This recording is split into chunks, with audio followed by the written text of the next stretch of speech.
Hello guys, আজকের ভিডিওতে যে ইনফরমেশনটা দিব এটা খুবই খুশি ইনফরমেশন হতে চলেছে, কারণ আমরা অনেকেই জুজুৎসু কাইসেন দেখেছি, তো হিন্দিতে ইংলিশে, কারণ এটা অনেক পপুলার অ্যানিমে। তো অনেকে আবার হিন্দি বুঝে না, ইংলিশ বুঝে না। জুজুৎসু কাইসেন অফিসিয়ালি বাংলা ডাবে আসতে চলেছে 3 এপ্রিলে। এটা অফিসিয়াল ট্রেলারও বের হয়েছে, যেটা দেখানো হয়েছে সনি আর্ট।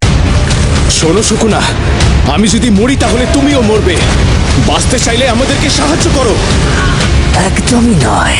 তোমার ভেতরে থাকা আমার অংশ যদি মরেও যায়, তবুও আমার আত্মার আরো 18টা অংশ বেঁচে থাকবে। আমি মরতে চাই না, আমি বাঁচতে চাই। আমি এইভাবে মরতে পারবো না। বাবা, বন্ধ করো।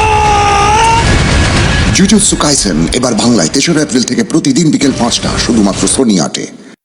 তো এখন আসা যাক গুরুত্বপূর্ণ কথায়। তো অনেকের বাসায় টিভি থাকে না, বা লাইন থাকে না, কারেন্ট থাকে না, তো তারা কিভাবে দেখবে? তো আপনাদের জন্য আরেকটি খুশির খবর আছে। জুজুৎসু কাইসেনের যে বাংলা ডাব গুলো হবে অফিসিয়ালি, যেটা চ্যানেলে দেখানো হবে, ওইটা আমরা আমাদের টেলিগ্রামে দিয়ে রাখবো। যখন আপনি এটা মিস করে ফেলবেন সনি আর্ট থেকে, বা আপনাদের কাছে টিভি নেই, তো তারা আমাদের টেলিগ্রাম থেকে দেখতে পারবেন। তো আর বেশি কিছু বলবো না, কারণ ইউটিউবে এগুলো অ্যালাউ করে না, কপিরাইট স্ট্রাইক মেরে দেয়। তো আমি যতটুকু বলছি এর ভিতর কপিরাইট দিয়ে ফেলে কিনা তাও জানি না। তো আমি ভিডিওটা বেশি বড় করব না। টেলিগ্রামের লিংক আপনারা এই চ্যানেলের বায়োতে পেয়ে যাবেন, কিংবা কমেন্ট বক্সে পিন করে রাখে দেব। তো এখান থেকে আপনি আমাদের টেলিগ্রামে চলে যেতে পারবেন। তো হ্যাঁ, এই ছিল আজকের ভিডিও। আর যদি কোনো প্রবলেম হয় তাহলে আমাদের হোয়াটসঅ্যাপ নাম্বার কমেন্ট বক্সে দিয়ে রেখেছি, আর ডিসক্রিপশন বক্সে দিয়ে রাখছি। কোনো প্রবলেম হলে অবশ্যই আমাদেরকে নক করবে। তো হ্যাঁ, ভিডিও এতটুকুই ছিল। দেখা হবে অন্য কোনো ভিডিওতে। ওই পর্যন্ত বাই বাই।